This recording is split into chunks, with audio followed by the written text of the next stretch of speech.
Olá, boa noite. A gente começa o TN2 de hoje com um dado preocupante. De cada 10 obras realizadas no estado, 8 estão com alguma irregularidade. A afirmação é feita pelo Conselho de Engenharia do Espírito Santo. O presidente do CREA afirmou que a empresa responsável pela torre d'água em um condomínio na Serra, inclusive, é clandestina.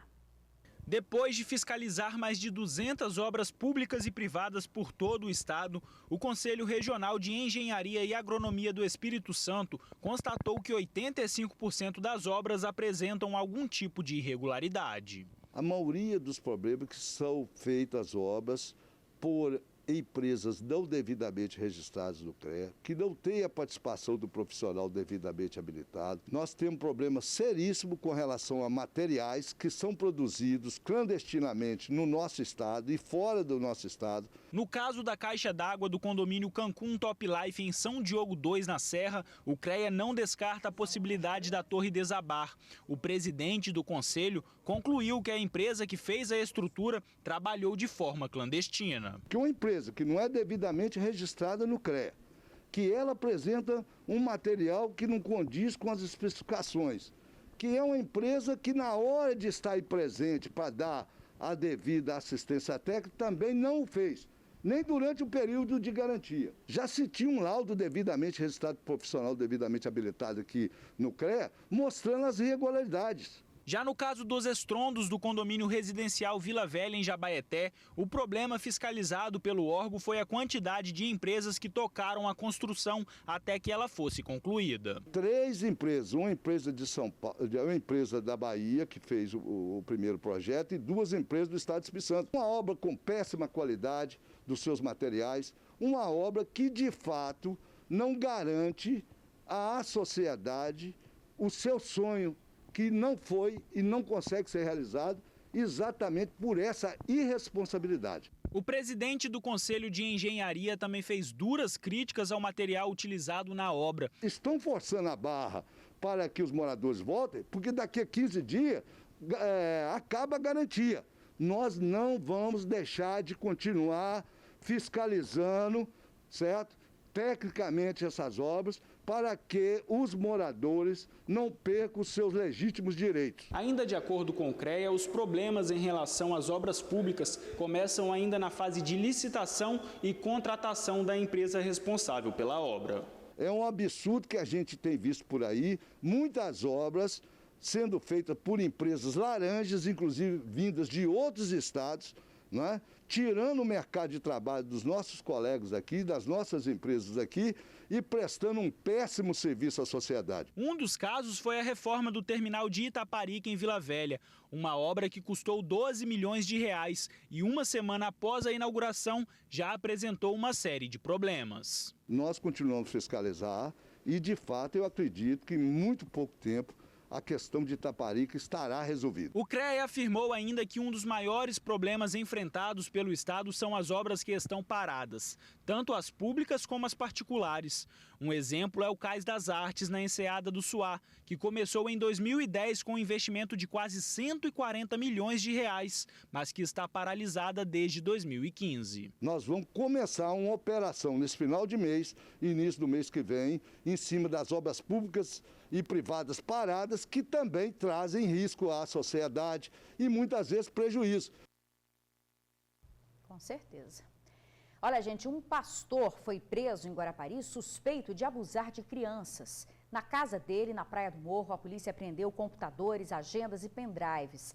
Segundo a polícia, o pastor de 64 anos aproveitava da condição de líder religioso para oferecer tratamento para pessoas consideradas indisciplinadas ou que demonstrassem traços de opção homossexual. E era durante o suposto tratamento que aconteciam os abusos sexuais. As investigações começaram após uma denúncia no ano passado. E esse pastor já teria praticado o crime de estupro de vulnerável contra uma sobrinha. Ele responderá por estupro de vulnerável, também por este crime, e será encaminhado ao presídio. O ministro da Justiça e Segurança Pública, André Mendonça, esteve hoje no Espírito Santo para avaliar o programa Estado Presente e anunciou investimentos para o setor. Foi apresentado ao ministro o programa de governo contra a criminalidade, chamado Estado Presente, implantado no Espírito Santo na gestão do atual governador.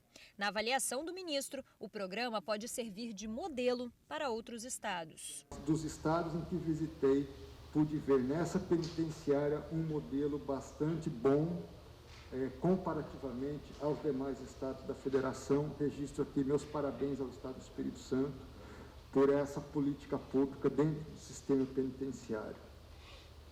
No âmbito do policiamento e do combate ao crime, eu sei que é um ponto de interesse de todo o estado, o projeto piloto Em Frente Brasil, que está instalado no Espírito Santo, no município de Cariacica. Houve uma redução efetiva no número de roubos no município de Cariacica. Houve, por outro lado, um aumento de cerca de 12% no número de homicídios. Esse aumento, ele não era o ideal, não seria o ideal, porém, com o menos mal, é que foi um aumento menor à média do que aconteceu no indicador global no âmbito do estado. O ministro ainda falou sobre investimentos no Espírito Santo ao longo do ano, assim como a compra de armamentos e também de viaturas. Durante a coletiva, o governador do estado destacou os números de homicídios no Espírito Santo, que, segundo ele, vem caindo ao longo de 10 anos. Em 2009, no estado do Espírito Santo, 2.034 homicídios. Nós tivemos em 2019 987 homicídios. Nós tivemos em 2020 1.103 homicídios. Então, 2019 e 2020 foi os 2 melhores anos em termos de homicídios no estado do Espírito Santo, da série histórica do estado do Espírito Santo, que é um número absurdo ainda, que é inaceitável, mas que, se a gente mostrar um caminhar, né, de 2010, 2011 para frente, nós conseguimos reduzir praticamente pela metade o número de homicídios no estado do Espírito Santo. Depois do encontro com o governador Renato Casagrande e da entrevista coletiva concedida à imprensa, o ministro encerrou a sua visita ao Espírito Santo com uma solenidade que homenageou agentes de segurança pública que se destacaram em suas ações aqui no estado. Um dos homenageados foi o policial civil Roberto Avelino. Ele recebeu o certificado de honra ao mérito. Em 2017, o investigador ficou em estado gravíssimo, depois de ser baleado no peito durante uma operação para prender criminosos envolvidos em um latrocínio cometido em Manguinhos, na Serra. Além de Roberto, outros 5 agentes foram homenageados. Por fim, o ministro recebeu das mãos do secretário de Justiça do Estado, Luiz Carlos Cruz, uma pintura do Convento da Penha, feita por um detento da Unidade Prisional de Segurança Máxima de Viana. E teve troca de tiros entre bandidos e policiais civis em Cariacica. Investigadores do Departamento de Homicídios estavam em uma viatura descaracterizada quando foram surpreendidos por criminosos no bairro Aparecida. Os bandidos atiraram e os policiais revidaram. Os criminosos fugiram em seguida, mas policiais militares e civis fizeram buscas para tentar localizar os suspeitos. Até uma equipe do Notaer auxiliou lá do alto. Ninguém foi detido por enquanto e nenhum policial ficou ferido. O autor dos disparos já foi identificado pela polícia. Vamos mudar de assunto agora, vamos falar do coronavírus. É que foi divulgado agora há pouco o novo mapa de risco e apenas um município está em risco alto, é Piúma. O município do Litoral Sul, Capixaba, é o único que, na semana que vem, que aparece em vermelho, que foi classificado como risco alto. Terá, portanto, medidas mais restritivas. 36 municípios estão em risco moderado, incluindo a Grande Vitória, e 41 estão classificados como risco baixo. Esse novo mapa passa a valer a partir da segunda-feira. E a polícia descobriu que foi uma criança de 9 anos que desligou o relógio da unidade de saúde onde estavam as doses de vacina de Rio Bananal, no interior do estado.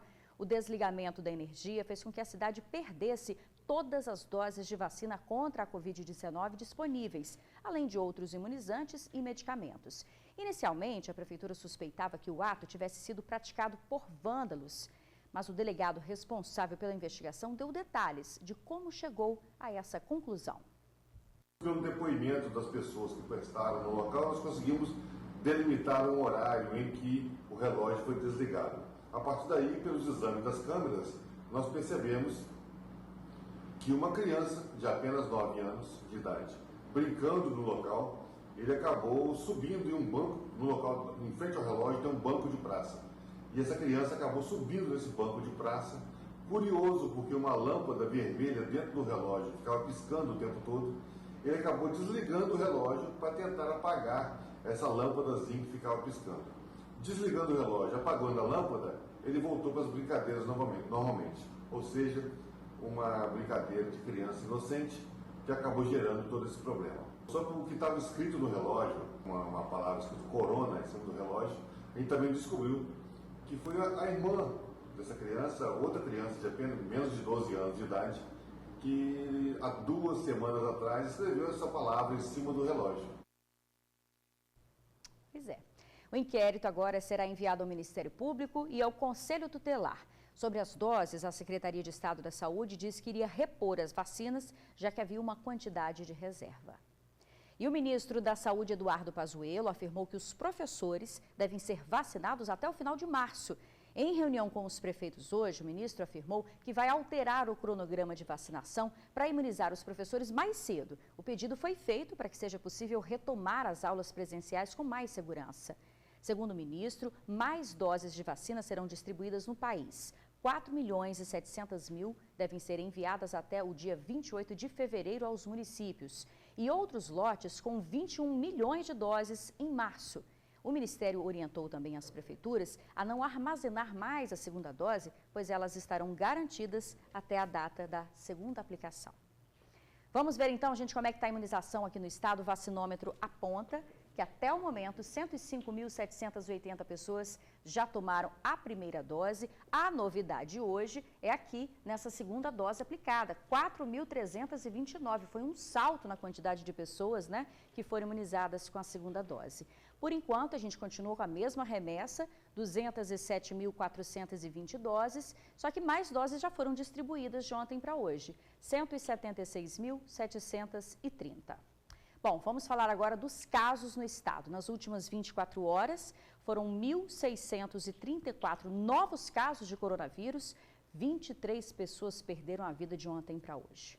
Até o momento, temos aqui no painel Covid 315.310 casos confirmados da doença, 6.257 mortes e 298.296 recuperados da Covid. A seguir, cidades em alerta para o risco de inundação no Caparaó. A gente já volta. A chuva continua provocando estragos no sul do estado. 24 pessoas estão fora de casa, a maioria no Caparaó. E a cidade de Ibitirama concentrou o maior acumulado nas últimas 24 horas e está em alerta para o risco de inundação.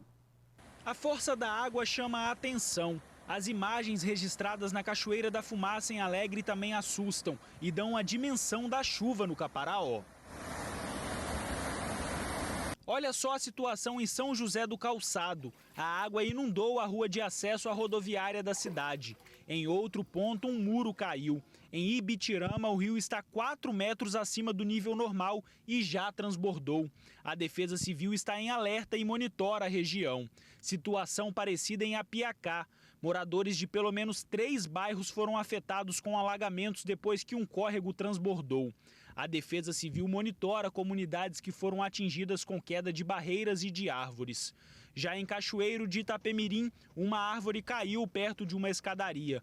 O telhado, parte do terraço e a caixa d'água de uma casa foram danificados. Em outro bairro, um buraco apareceu em uma praça. Um perigo. Em Mimoso do Sul, ruas tomadas pela inundação. Em alguns pontos, o volume da água era preocupante. No centro da cidade, motoristas tiveram dificuldades para passar. Quando a água baixou, o que se via era muita lama. Boa noite a todos. Estamos aqui na rua do nosso posto de saúde. Essa família usou baldes para retirar a água da enxurrada que invadiu a residência. O estrago se espalhou por várias casas do município.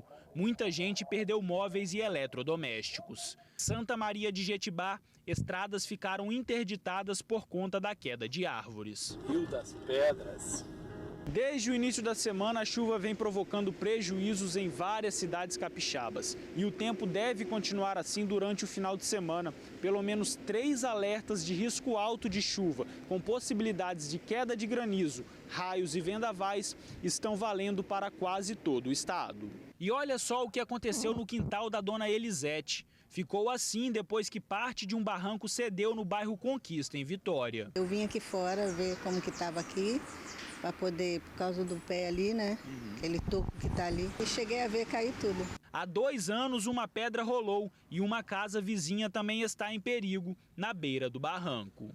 Se caso cair tudo, vai encher tudo aí fica difícil aqui pro lado de cá. A Defesa Civil esteve no local hoje pela manhã, analisou a situação e orientou que os moradores evitem passar pela área que está em risco. Principalmente no momento que está chovendo, a gente não sabe quanto ainda vai chover. Então é melhor preservar a vida. Um motorista ficou preso às ferragens após uma carreta tombar na BR-101 em Iconha. A carreta transportava bobinas de fio de aço e interditou as pistas no sentido sul. Chovia na hora do acidente. O trânsito teve que ser desviado para o centro da cidade. O condutor foi socorrido e levado para a Santa Casa de Cachoeiro de Itapemirim. A dinâmica e as causas do acidente não foram informadas. O trânsito já foi normalizado. No retorno do TN2, você vai ver roubo de fios de cobre provocam mais de 600 milhões de reais de prejuízo por mês. É um instante só. As prefeituras da Grande Vitória gastam, em média, 620 mil reais por mês por causa dos roubos de fios de cobre. Um prejuízo para os cofres públicos que sai do bolso do cidadão. No vídeo, o casal aparece tentando furtar fios do padrão de energia de uma casa. Os dois só param depois que se assustam com um barulho que se assemelha a um tiro. O caso aconteceu nesta madrugada no bairro Itapemirim, em Cariacica. Apesar do registro, o município afirma que há algum tempo não tem conhecimento de ocorrências de furtos de fios na cidade. Diferente da capital, que tem registrado o maior número de casos como esse entre os municípios da Grande Vitória. O último que mostramos essa semana foi flagrado por câmeras da Universidade Federal do Espírito Santo. É madrugada. De repente, 2 clarões iluminam a cena. Segundos depois, um homem cai no chão.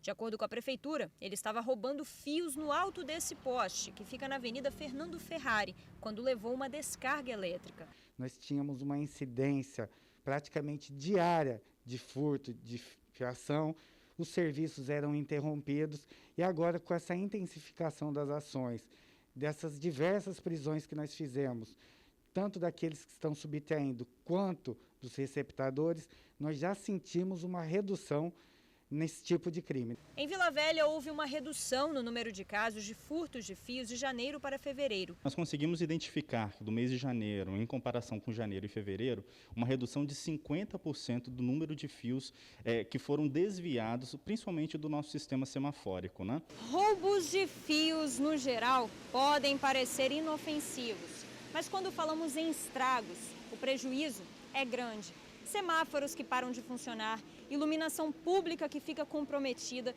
pessoas sem luz dentro de casa, sem telefone, sem internet. Os gastos públicos para a reparação desses danos são grandes. Vitória lidera o ranking de gastos. A prefeitura desembolsa de 380 mil a 500 mil reais por mês para repor a fiação. Em seguida vem o município da Serra, que gasta em média 100 mil reais por mês. Em Vila Velha, o gasto não passa de 20 mil por mês. E em Cariacica, a prefeitura ainda não fez esse levantamento. A gente consegue, com essas ações, reduzir mais de 500 mil reais de gastos que nós temos com a recuperação desse equipamento furtado, né? Além do transtorno no trânsito, transtorno na comunicação. Isso tudo gera problemas para a própria população e para a administração pública. Afinal de contas, a população que arca, no final das contas, com todo esse prejuízo, né? Para inibir os casos, as ações têm sido intensificadas.